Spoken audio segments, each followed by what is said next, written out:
US Vice President Kamala Harris has named the Governor of Minnesota, Tim Walz, as her running mate for November's presidential election. Now, the two appeared together at a campaign rally in Philadelphia in the key swing state of Pennsylvania. And our North America correspondent Barbara Miller is there. Barb, can you tell us more about Tim Walz?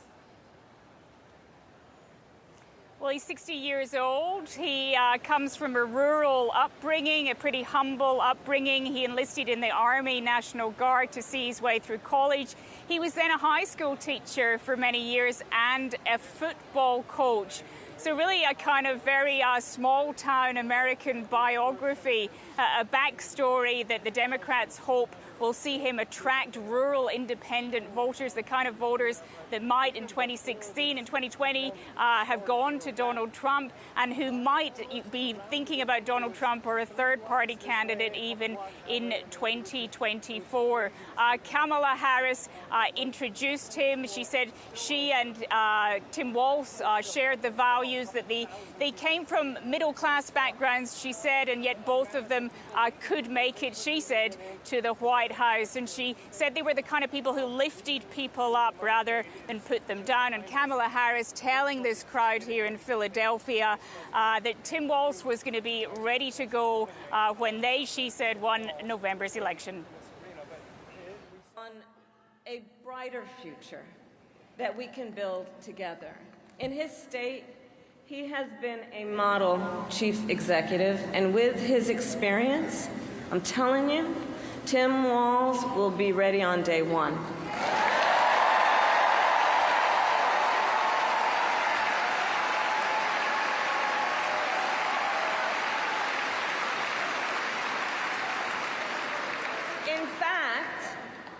In fact, when you compare his resume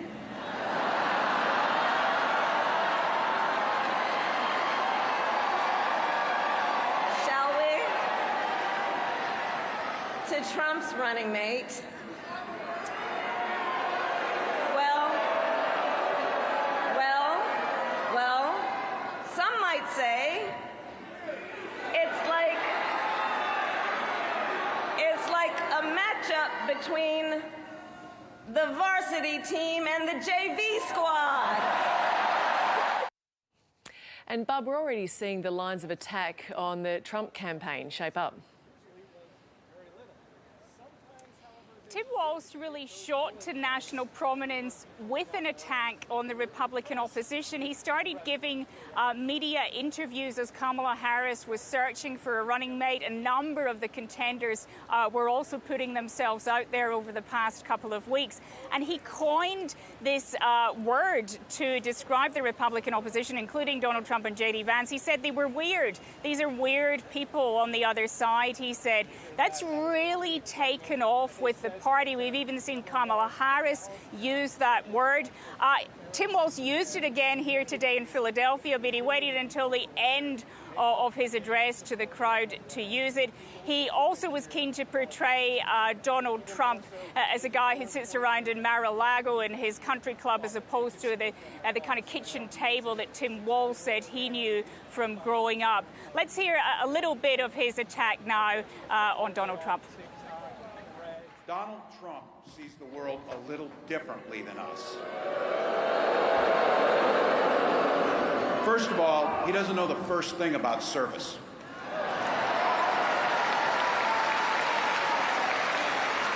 He doesn't have time for it because he's too busy serving himself. He froze in the face of the COVID crisis. He drove our economy into the ground. And make no mistake, violent crime was up under Donald Trump. So how has the Trump campaign reacted to this? What we've also seen today here in Philadelphia is the Republican vice presidential pick, J.D. Vance, was also here. He's also on a bit of a tour of swing states.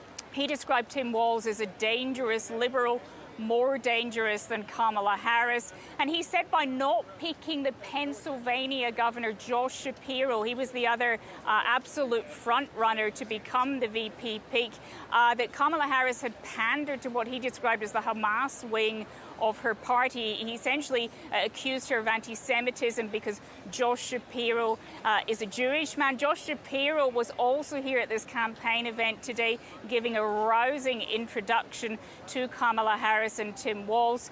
He talked about his faith in that speech, saying he was proud of it. So what we're going to see now is actually both these camps head over to Wisconsin, another key swing state, as the two campaigns really focus their message in the last 3 months of this incredible campaign on those crucial swing states. North America correspondent Barbara Miller, thank you. Hamas has named Yahya Sinwar as the group's new leader following the assassination of Ismail Haniyeh last week.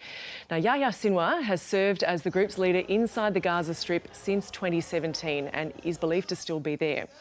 He currently sits at the top of Israel's most wanted list, with Israel accusing him of masterminding the October 7 attacks that led to the war in Gaza. Now, Iran and its allies have threatened retaliation for the assassination of Ismail Haniyeh, which they blame on Israel, who has not commented on the killing. Meantime, Hezbollah's leader has promised a strong response against Israel after a day of tit-for-tat attacks between the Lebanese militant group and Israeli forces. Correspondent Lauren Day reports from Jerusalem. The leader of the Lebanese militant group Hezbollah says that Israel's right to be afraid of any attack by Iran or the so-called axis of resistance, and that the country's not as powerful as it once was. Hassan Nasrallah also says that any attack won't come quickly, that this nerve-wracking anticipation is actually part of the response. Now, just a few moments before he was due to give that speech, there was panic in Beirut. Several Israeli warplanes flew low over the capital, breaking the sound barrier, causing these huge sonic booms that rattled the windows and also the population that's already on edge.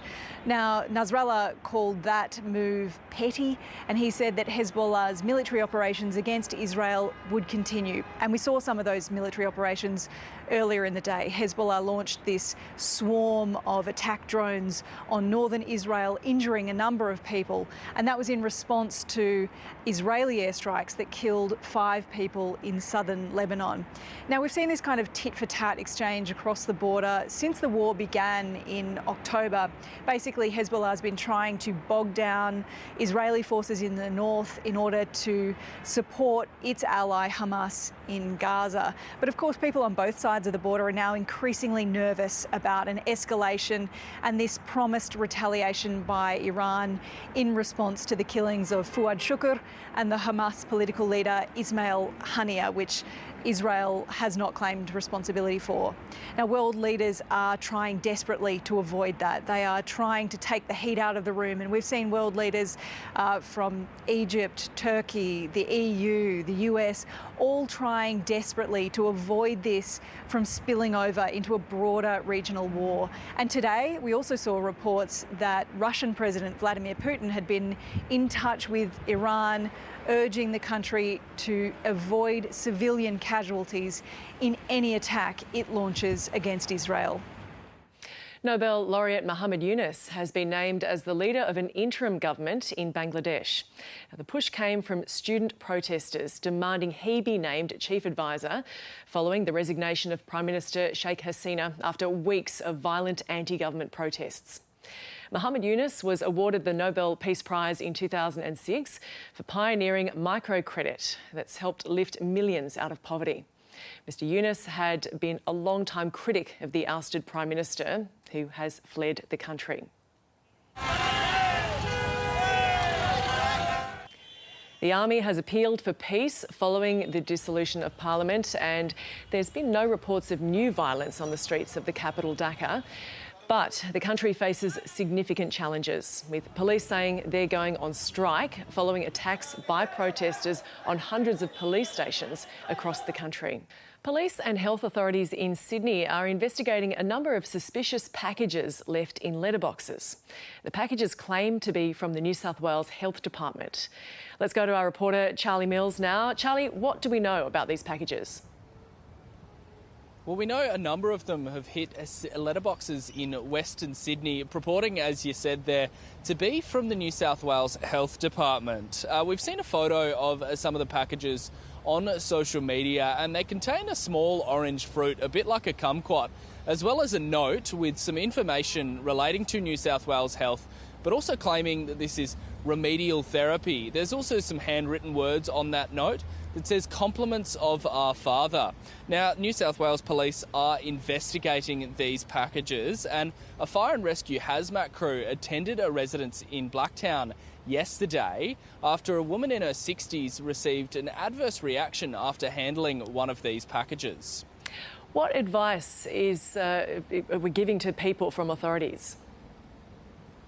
So New South Wales Police and Health have taken to social media yesterday afternoon to let people know that they are investigating this issue and also pass on some of that advice. So the advice coming from New South Wales Police is if you have any information around these packages, if you have received one or if you know anything about it, to contact your local police or Crime Stoppers. They've also urged anyone who might have handled these to wash their hands thoroughly, just to be cautious. New South Wales Health has also echoed some of those concerns, also adding that they would never be putting gifts in residents' letterboxes. So those investigations continuing today. They'll be looking into what those packages are and where they've been coming from. Charlie Mills in Sydney, thank you.